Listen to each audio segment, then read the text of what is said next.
Katoa, I'd like to ask everyone to stand for our opening karakia, please. Te taua mai i runga, te taua mai i raro, te taua mai i roto, te taua mai i waho. Kia tau mai te Māori tū, Māori ora ki te katoa, haumea, huie, tai ie. Welcome back, everybody, for our second day of Māori ward hearings, and welcome to our guests and submitters who we have with us this morning. We do have an additional apology from Councillor Mawson. If I could have a mover and seconder. Thank you, Councillor Taylor and Councillor Crown. All those in favour, please say aye. Aye. Against, carried. Just some housekeeping reminders. We are, of course, being recorded and live streamed via Council's Facebook page, and due to level 2 COVID restrictions, masks are required at all times unless you have a medical exemption, and also our submitters are able to remove their masks whilst presenting to us. Submitters have 10 minutes for their presentation and questions from councillors. There will be a bell at 10 minutes. However, as advised yesterday, we are relatively flexible around the timing today, so we won't be just cutting anybody off straight away at 10 minutes. Also, just a reminder as well, you know, we're very aware that this is quite an emotive subject for many, and just to bear that in mind, and for all parties to be respectful through proceedings today would be much appreciated. Thank you. And so our first submitter of today, who I'd like to invite up to speak to us, is Matt Mullaney. Welcome, Matt.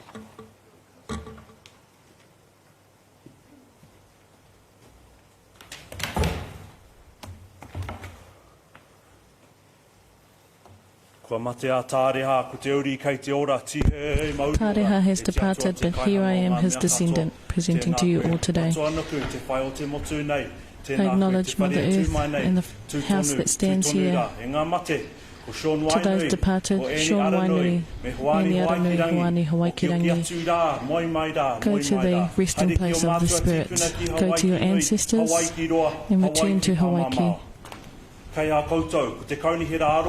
the councillors, the Council of Napier City, and the wider family of Ahuriri, I acknowledge you all. I acknowledge you for your hospitality and your support on this issue. Māori wards, let us be strong, steadfast in all that we do. Thank you all. O tātara is my maunga, Tūtaikuri is my river, Waiohiki is my marae, Ngāti Para is the sub-tribe, Tāreha is the chief, Kahungunu is the tribe, Tākitimu is the canoe. Thank you all. I'd like to acknowledge the Council, mana whenua, and our wider community with us today. Thanks to everyone who made this hearing possible. I'm grateful for your efforts. I present this submission as the descendant of those tipuna who invited European settlers to Ahuriri in 1851, and as a representative of my whānau, hapu and iwi. Over the past day, we heard from submitters about the importance of working in partnership, honouring te tiriti o Waitangi, and ensuring equity to strengthen our local democracy. You also heard from Cousin Shane about how local issues can be addressed by establishing Māori wards.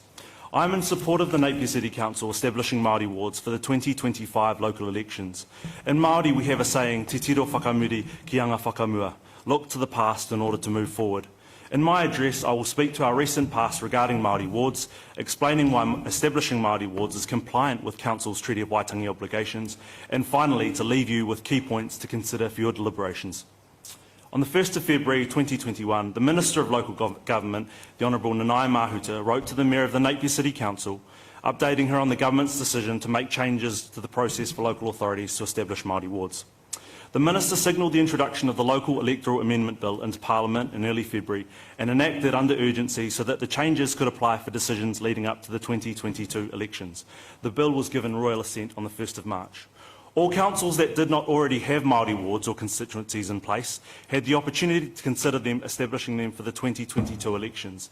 Any resolution to establish them had to be made by the 21st of May 2021. To date, approximately 32 councils, including the Hastings District Council and the Hawke's Bay Regional Council, decided to establish Māori wards and constituencies for the first time at the 2022 elections, adding to the 3 councils that had already had Māori wards or constituencies. In Ahuriri, we have a considerable Māori population that is significantly higher than the national average. The council stands out by voting against Māori wards prior to the 2022 elections. It is understood from the minutes of the ordinary meeting of Council 22 April that the Council's team leader governance, Helen Barbier, provided a report to Council's Māori Committee on the 9th of April about a representation review and statutory timelines. The report advised consultation on Māori wards and the next representation review for the 2025 elections. On Thursday, the 22nd of April, the Chair of Te Taiwhenua Te Whanganui Arotu, Hori Reti, recommended to Council that urgent consideration be given to establishing Māori wards. His presentation indicated a practical pathway for community engagement prior to the 21 May deadline. At the same meeting, Council resolved to A. to consult separately on Māori wards, with engagement commencing immediately, formal consultation in September 2021 and a decision in November 2021. And B. to engage with mana whenua regarding their role on the existing Māori Committee and explore other options to provide them with the representation on Council. Speaking at the meeting, the Mayor outlined, my goal from day one as being elected the Mayor of Ahuriri has been to create an environment that is safe for all of our people, to participate in the decision-making for our city, and in particular to build a true partnership with mana whenua. To develop true partnership takes a commitment by all parties working together towards a common goal, recognising that we might not always get it right the first time. We didn't get it right the first time, but you have an opportunity to manage risks appropriately at the end of your deliberations. On the 27th of April, I wrote to the Mayor to inquire what the Council understood of its Treaty of Waitangi partnership, protection and participation obligations, and whether Council had been briefed on this matter. On the 10th of May, as a representative of the Ngāti Pāro Hapu Trust, and with the express permission of our kaumātua, I sent a letter to the Council expressing the position of the Hapu, which was that we supported consultation on the establishment of Māori wards prior to the 2022 local elections. On the 13th of May, to our extreme disappointment, the Mayor via a Hawke's Bay Today talking point, community input needed over Māori wards announced. So this brings us to the question of our obligations under the Treaty of Waitangi. The Council is not the Crown.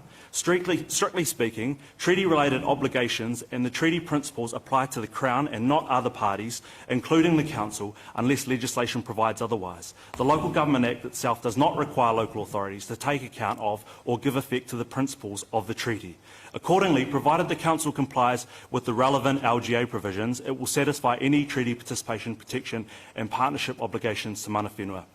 There are a number of problems with the Mayor's position on behalf of Council. Council cannot dismiss the concerns of mana whenua and treat treaty concerns about representation as being limited to the strict requirements of the Local Government Act. This ignores the substance of the concerns held by mana whenua and seeks to treat them as relevant. It is clear that Council exercises functions delegated by the Crown, which affect the rights of mana whenua guaranteed by the treaty. The way Council deals with these rights must therefore meet a treaty standard. This includes provision for representation of mana whenua at the decision-making level, i.e. Council. There is a related and fundamental question of fairness and equity. Although Ahuriri has a substantial Māori population, the voice of mana whenua is rarely represented on Council. Council will point to its Māori committee, but this only has an advisory role. It is at Council where the real power resides.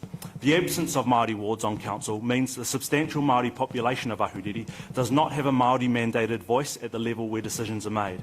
Victoria University of Wellington Te Herenga Waka Associate Professor Maria Barge summed up our feelings in her 2016 article, Opportunities for Māori and Mana Whenua Representation in Local Government article, more articulately than I could. The phrasing in the Local Government Act has produced some confusion.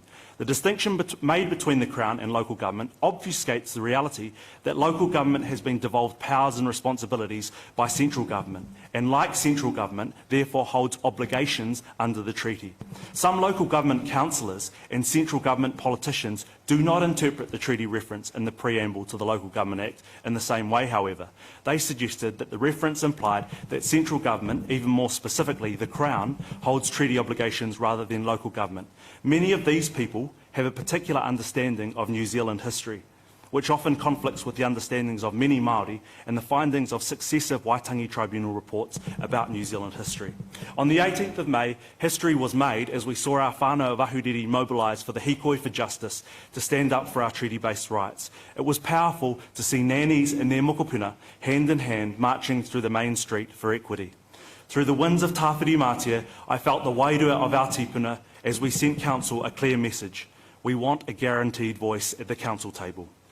Council have made no commitments to establishing Māori wards, despite the expressed desires of mana whenua. As evidenced in Council's internal correspondence and outward actions, Council have made decisions with significant impacts before even entering discussions. Even if Māori wards are established, they are not permanent. Against this background, mana whenua have commenced the Y3051 claim with the Waitangi Tribunal. The claim confronts the ongoing failure of the Crown to provide Māori representation on local government. This includes a lack of recognition of the treaty relationship between the Crown and Māori within the institutional structure of local government and the absence of monitoring processes to measure the performance of local government in the context of the treaty relationship. It is a groundbreaking claim of national significance, and the Human Rights Commission has just formally applied to become an intervener in the claim should urgency be granted by the Tribunal.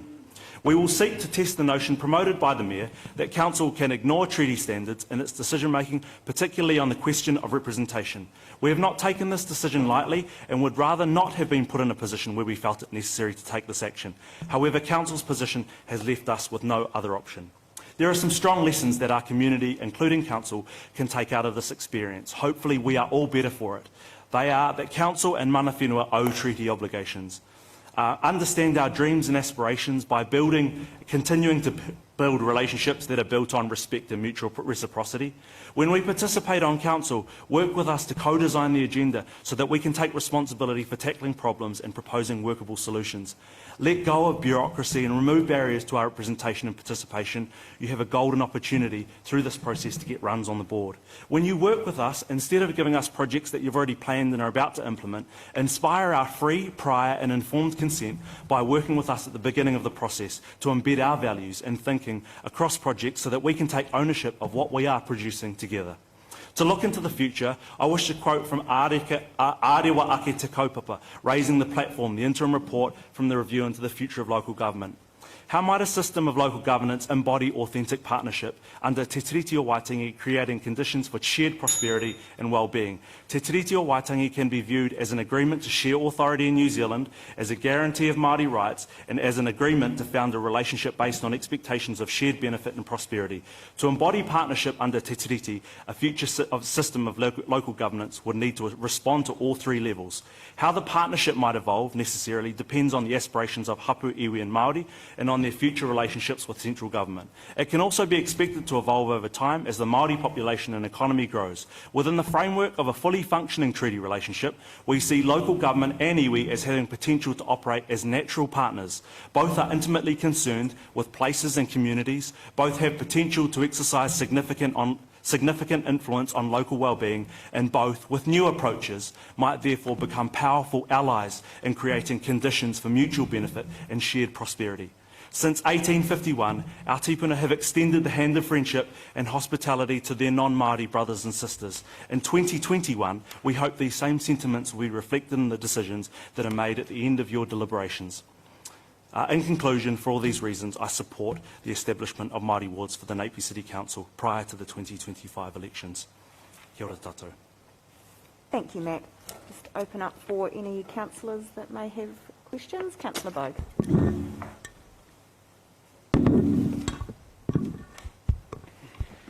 Kia ora, Matt. The decision we made in April not to consider Māori wards for the 2022 election has had a very negative effect on our relationship with mana whenua and tangata whenua.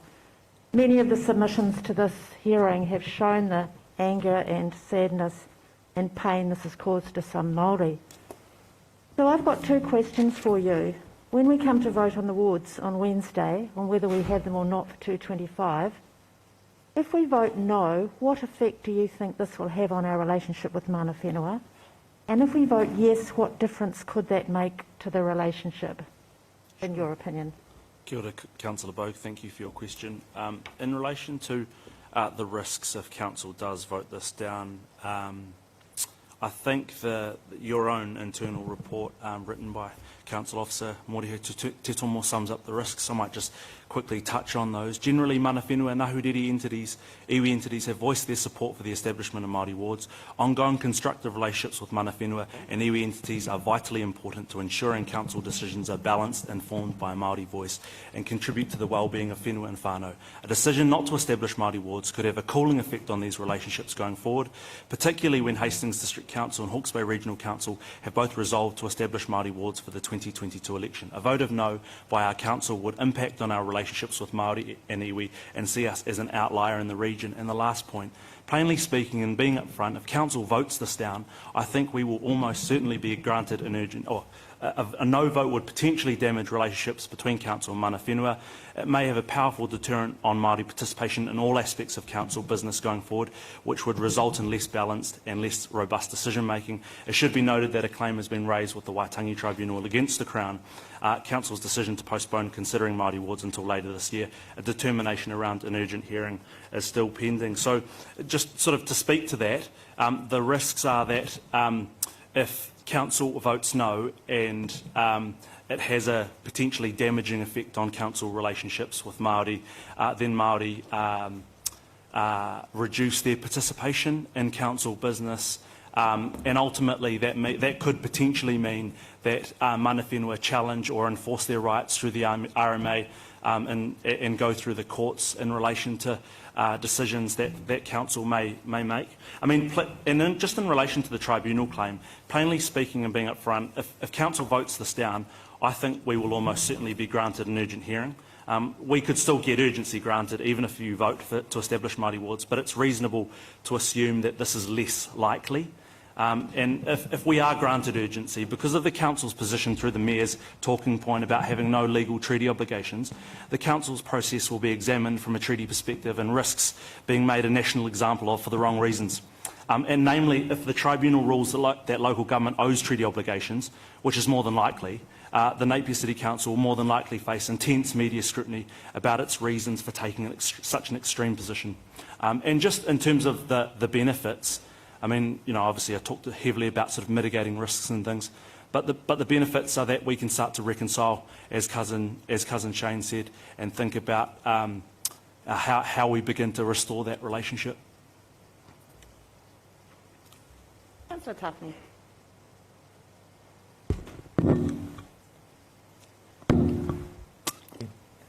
Ngā mihi, Matt. Thank you very much for your submission.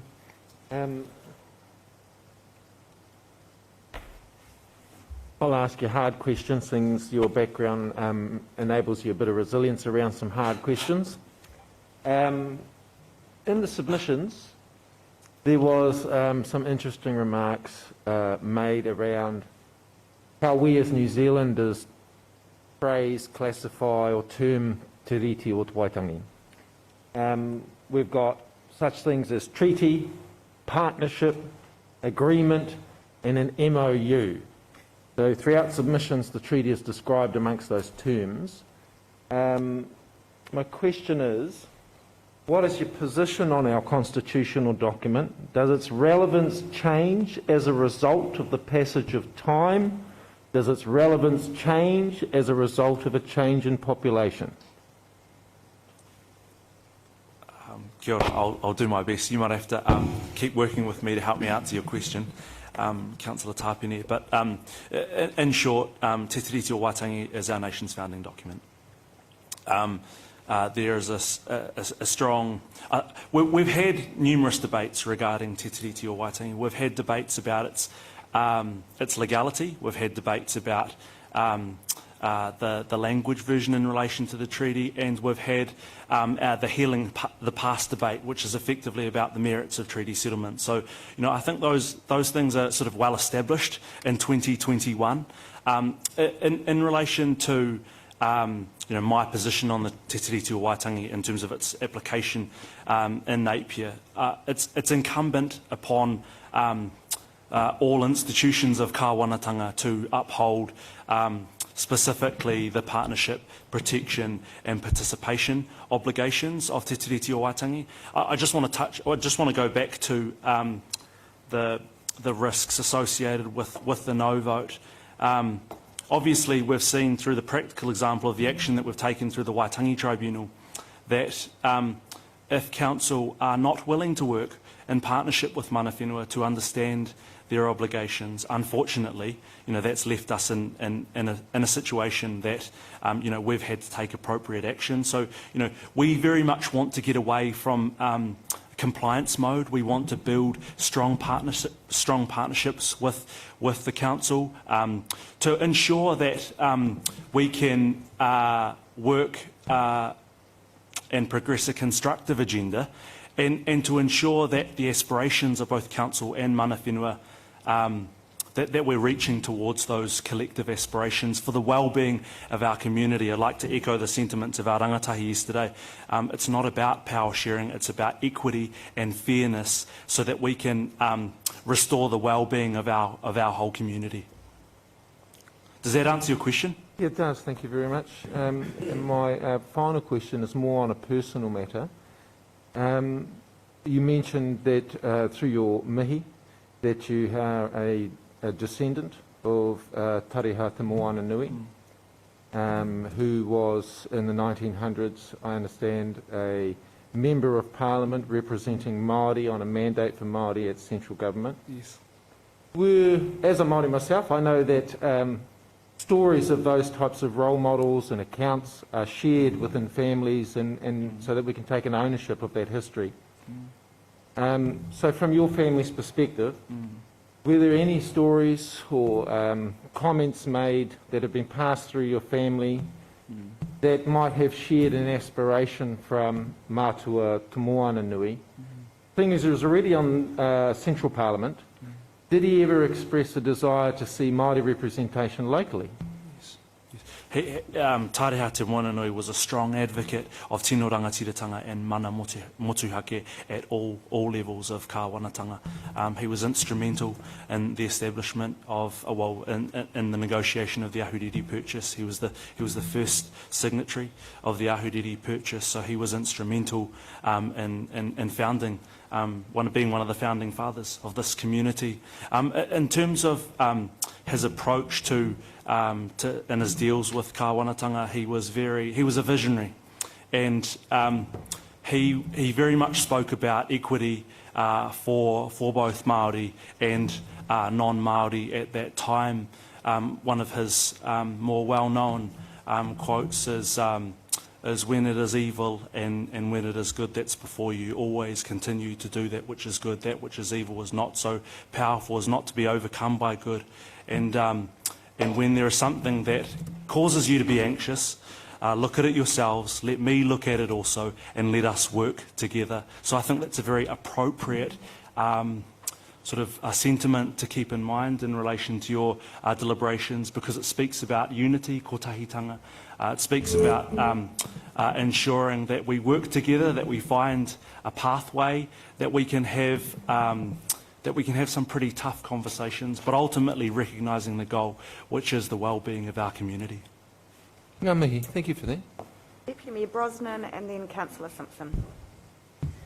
Kia ora, Matt. Thank you for your submission and the way that you've presented this morning.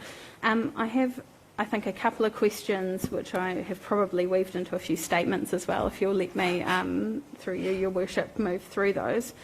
Starting out with, I actually share your dissatisfaction with the way the LGA is set up in terms of its clarity around council's obligations, and I think that is a real shame the way the current legislation is written. So I support you in that endeavour to gain clarity. So I agree with you on that part. One of the things I wanted to address with you is really that criticism of council and directly the criticism of the mayor that you mentioned. Your submission was really factual, except when it got to those points, it started becoming emotive. Things like ignoring treaty obligations and dismissing concerns of mana whenua. And I suppose in a statement, and I am leading to a question, but in a statement from me, just wanted to say that I don't think that's what we see at all in council in the way that we've made this decision. And I actually just went back and read through that talking point. And there's certainly no dismissing in there. And in fact, I think it really highlights that we as council have acknowledged, the past hurt there. But what I wanted to come to, I suppose, is that whole meeting of the minds thing that you were talking about, that partnership is when we both kind of acknowledge where everyone's coming from and find that middle ground and work together. So I'd really like to understand from you, so that I can apply appropriate weighting to your submission, is, do you believe that this is a significant, I've got a couple of questions, do you believe this is a significant decision for Ahuriri, the establishment of Māori wards? First question. Do you believe that Māori on the Māori roll understood what that decision meant prior to our consultation, which obviously included some information sharing? And do you believe that non-Māori knew what the establishment of Māori wards meant? So a couple of questions in there. Do you believe it's significant, and do you believe people on both sides of the roll understood what that decision meant? Sure. You might have to help me again, Deputy Mayor Brosnan, to answer your questions. Do I believe it's significant? Extremely. You have an opportunity to do something that no other council in Napier has ever done before, which is establish Māori wards and guarantee Māori representation at the top table of our local community. So I think that is significant. And, I urge you to consider the merits of some of the arguments and the statements that have been put forward in support of Māori wards. So that's to sort of answer your first question. Did Māori understand it? I believe they did.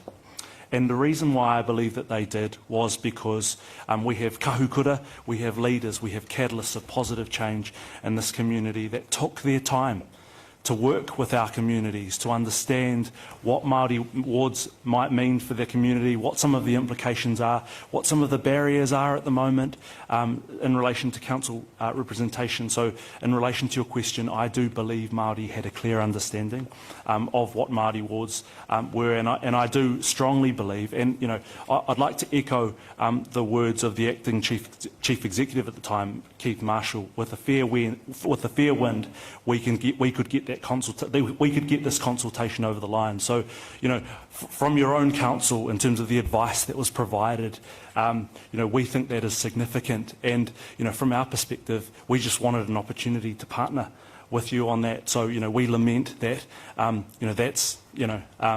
that's been a previous experience of ours. Be that as it may, we do believe that Māori understood.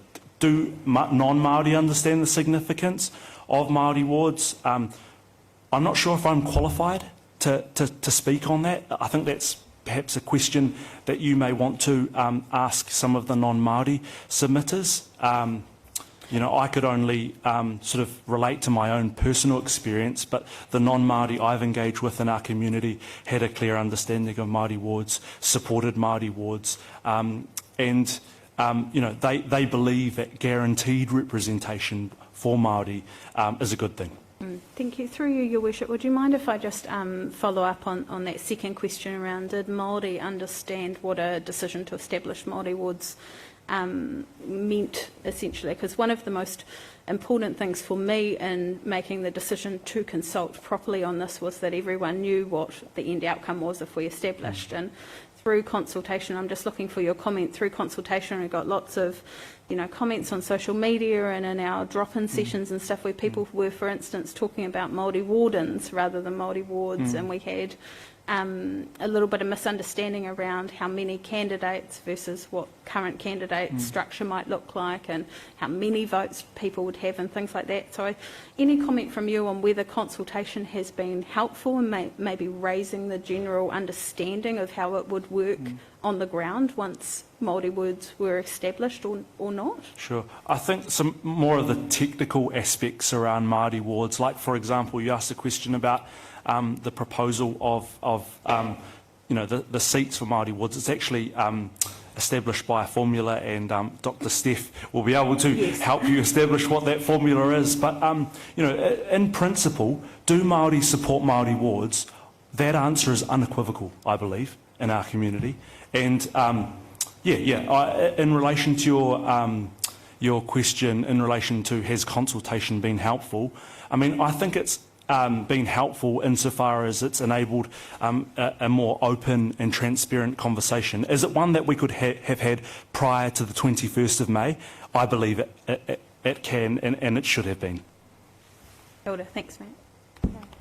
Councillor Simpson, and this will be our final question just because we've run quite a bit over time. Thank you. Thank you, Madam Mayor. Matt, thanks for your verbal orientation of that. It was just unfortunate we didn't have a written version because I think you've made some very interesting points.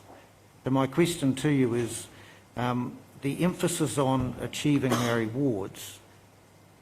Why do you see that as being the only avenue for getting a valid Maori voice at the council table? Sorry, can you repeat the question? Why is there such a feeling that Maori wards is the only avenue to achieve a valid Maori voice at the council table? I'm not necessarily saying that it's the only, but what it does is, as I said as I referred to in my submission, it's guaranteed Māori representation, and it's in alignment with the tino rangatiratanga and mana motuhake of our community. If there's a really key point that I wish to sort of impart on council in relation to its deliberations, it's that when you support, when you encourage, when you drive Māori aspirations, tino rangatiratanga, our whole community wins. We all succeed. And so, in relation to your question, I think it's a guaranteed seat at the table that we want through Māori wards, and Māori wards does provide us with the vehicle for that. Does that answer your question? Yep, thank you. Thank you. I'd just like to take this opportunity to thank you all for hearing my submission. I want to acknowledge the various local partnerships in relation to the Vaxathon, our partnerships through the floods and through COVID. There are many, and through the Napier City Council Māori Committee. There are a lot of people that are working really hard behind the scenes to ensure that partnerships are strengthened. So, it's not all doom and gloom, and I did want to sort of acknowledge the efforts that everyone is making. So, kia ora tātou. Kia ora, Matt. Thank you very much for taking the time to come and submit to us today.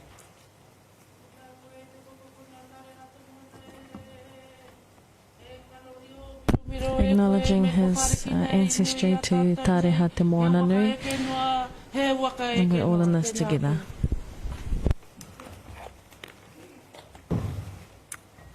I would like to invite Ruth Smithies up to present, please. Welcome, Ruth.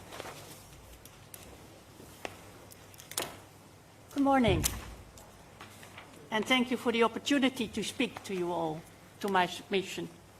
Now, the moment I open my mouth, you will realize that I wasn't born here. I came from the Netherlands about 35 years ago, and I became a New Zealand citizen in 2001. But this is my country now, and this is where my bones will be buried. I'm in favor of establishing Māori wards, and my three main reasons are, and I will elaborate on each of them. First, that it ensures Māori participation in decision making. Second, it shows that you recognize the importance of the treaty in accordance with your own 2019-2022 local government statement. And third, it matters to me personally. So to elaborate on the first reason, it guarantees Māori participation in decision making. Now, I don't need to tell you that the Local Government Act of 2002 requires councils to facilitate Māori involvement in local government decision making. It seems to me the most direct way for Māori as Māori to be involved is by having permanent seats, and that way they are part of the council's planning and decision making. Now, some people say, because I live in a very Pākehā environment, true there are already Maori councillors. So what's the issue? You know, we already have a number of Maori councillors. And that's true, but their presence does not guarantee that there will always be Maori on the council, as they may decide that they've had enough, or they decide not to stand again, or they may be voted out. And more importantly, they're not here on the council to represent the Maori voice, the Maori perspective, but that of their wards. And they're not charged to bring to the council table the Maori view, but that of their ward's constituents. I think it's great that you already have a full ward system, because that system recognizes that the different wards may, on some issues, indeed have different views, different priorities, and it ensures that these different views and different priorities are brought together to decide on the best way forward for Napier City as a whole. So establishing Maori wards would, as the previous speaker said a few times, guarantee for the Maori voice and perspective to be included in the Council's discussions and decisions. So that's my first reason. My second reason is your local government statement 2019-2022. In that you say that you recognize the importance of the treaty as our founding document. Now, the treaty established a relationship of rights and obligations between Māori, who were here, and the Crown, or Tauiwi, the newcomers. I think it's common knowledge that subsequently the treaty was not honoured. Now, I sometimes hear, again in my very Pākehā environment, that Māori seats would be divisive and that we are all one people. Yes, we are all New Zealanders, we are one nation, but we're not one people. To quote Andrew Judd, who I understand comes here and speaks later today, if we are all one people, let's all become Māori. Well, I have no wish to become Māori, nor would most of you, I guess, even if we could. Even though I'm making attempts to learn te reo, culture is not just language or art. Culture is the way we do things, often unconsciously. It's our thinking framework. It expresses our core values and priorities. And we all have a culture, and we all tend to think that our culture is the obvious one, the right one, the way things should be done. Now, the dominant culture in New Zealand became the British way of doing things. But that culture is, of course, not superior to the Māori one, nor is the Māori one superior to the Pākehā one. They're different. And in a respectful relationship, the way the treaty envisaged, the two can enrich one another. Now, some people say, who are against Māori wards, that it would oblige you to establish wards for other cultures too, because we've become a diverse society. Have no fear, I'm not going to argue for a Dutch ward. Because I think that's a red herring.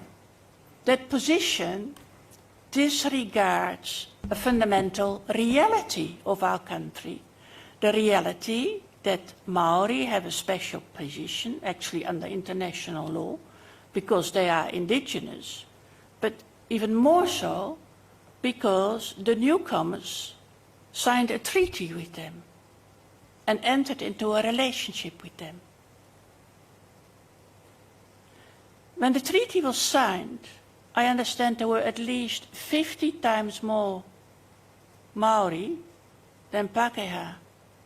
So it shows that it's not a question of numbers, of how many are of certain groups. it is a contract entered into in good faith by two, not multiple parties. By the Maori on the one hand and the Crown on the other. One group, the Crown, represented and continues to represent all the newcomers, all the Tauiwi. Now, in 1840, they were nearly all English, though I understand there were some rogue Australians and others. But today they are, of course, from many cultures and countries. I'm glad that we live in a time quite different from when I came and arrived in this country, in which the Tauiwi awareness and understanding of the treaty, what the treaty set out to do, is changing. And many, especially in the younger generations, want to find better ways to express that mutually respectful relationship of rights and obligations which the treaty established. Now, in my view, establishing Māori wards is one way forward. It would show that you meant what you said in your 2019-2022 statement, that our country's founding document is important. I come to my third reason. It matters to me personally. I've talked about the treaty. The treaty envisaged a relationship where everyone could have a place in this land. A place to live and a place to stand. And there was nothing in the treaty that suggested that it was only a temporary document. So for me, it's an important personal matter that the treaty is honored. It gives me the moral right to live here. It gives me the moral right that I belong here, despite my accent, and I can hold my head high. So it seems to me that establishing Māori wards is the right and just, the moral thing to do for the Council.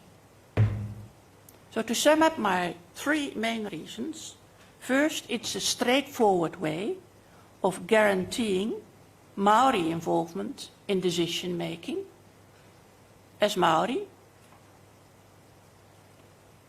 Second, it implements an aspect of your own 2019-2022 statement. And third, in my view, it is a moral thing to do so that we can all hold our heads high and know that we have a right to be here and belong here. Thank you.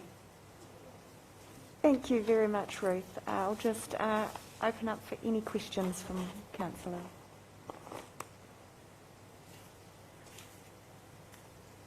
Councillor Tapani. Thank you, through you, Your Worship. Thank you very much for your submission, both the one online and your verbal submission this morning. On a personal note, do you have any grandchildren? Yeah. Great. I have three in Wellington. They are as Pākehā, but it's nice to see how things are changing there too. Congratulations on your grandchildren. My question is, do you, as a landed person, as a Dutch-born citizen who's now a citizen of New Zealand, tangata treaty was the term used yesterday, has it been your general experience that overall the relationships between people are improved? Well, when I say people, I mean Māori and the citizens of New Zealand in this treaty space. Has it been your observation that that relationship has been improving and that things are looking positive as far as in New Zealand for the future of your grandchildren? Yes. Unequivocal yes, and I'd like to elaborate on that a bit. When I came to this country, about a year later, I met a Māori couple, Kamatua, turned out to be. I didn't know much then. From the Taranaki. And he explained to me what it was like to be Māori in New Zealand. And he said it's like when you are invited to a birthday party. You know, you're a child and your classmates are and you are all invited to a birthday party. And everyone brings their gifts, all nicely wrapped up. And you've brought your gift wrapped up in your way. And all the gifts are happily opened and received. And then your gift is sort of, gosh, what's that? And then when it's received, it's discarded. So that's well how it feels to be Māori in this country. Now, I think, and that struck me in my heart, I felt that's so unfair, you know. And that's how when I started learning a bit more about the history of the country. And I see, I mean, oh gosh, in the beginning when I was here, there were, of course, in polite company, you didn't talk about sex, politics, and what's the third one? But there was a fourth one in New Zealand, the treaty. Hugely controversial, wherever, you know, in Pākehā society. But I see that over the last, particularly 5 years, and also with the resurgence of the te reo, the idea that Pākehā are not just here because of conquest, and that we actually, well, we can't change the past except through the Treaty of Waitangi settlements, but tribunal settlements, but that we can do things better, and that actually we can enrich one another. Now, I have my own culture, and as I said, I wouldn't want to be Māori. I can't be Māori, but I also wouldn't want to be, because it would mean quite a change in priorities. And, yeah, so, now I'm hopeful. Ngami, thank you. Thank you very much, Ruth. If there's no further questions, I'd just like to thank you for taking the time to come and speak to us today. It's much appreciated. You're welcome. Thank you, the woman from Holland who has come to present their submission and is here in New Zealand. Thank you. And do we have Jacqueline Hurst with us? Welcome, Jacqueline.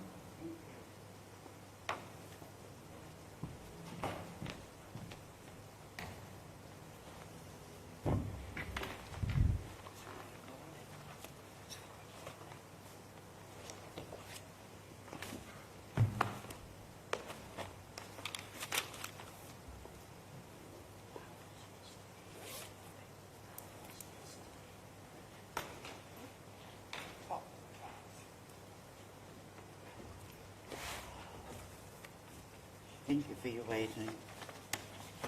Tēnā koutou katoa, ko Jackie Hurst. Greetings to all, my name is Jackie Hurst. Just to give the bullet points some you can hear. Might just get you here. Thank you. Thank you. I'll just give you the bullet points on what my submission was. It is vital to comply to the principles and the spirits of the Treaty of Waitangi. 2, the partnership leads to accommodation of values, principles, opening effective lines of communication of values and sharing power and responsibility. 3, to be seen and enable public sector responding to Māori needs in terms of partnership. 4, protect Māori material assets, culture and social systems. 5, each 2 parties to this Treaty of Waitangi invested in it with expectations about the exercise of power, Māori power to be shared. 6, cultural criteria must be considered by the Treaty of Waitangi partners in any district scheme. 7, preserving Māori customary rights and preserving the rangatiratanga, the trustee, promised to Māori under Article 2 of the Treaty of Waitangi. Local authorities required to apply principles of the Treaty of Waitangi.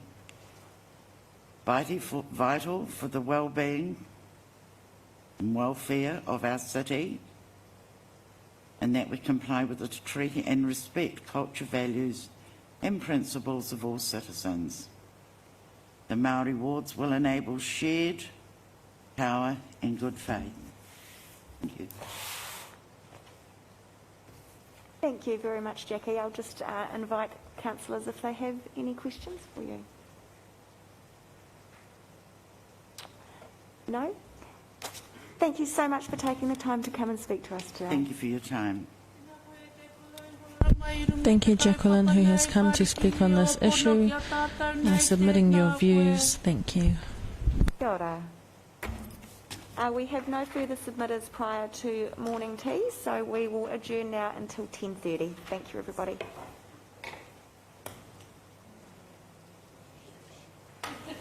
And yes.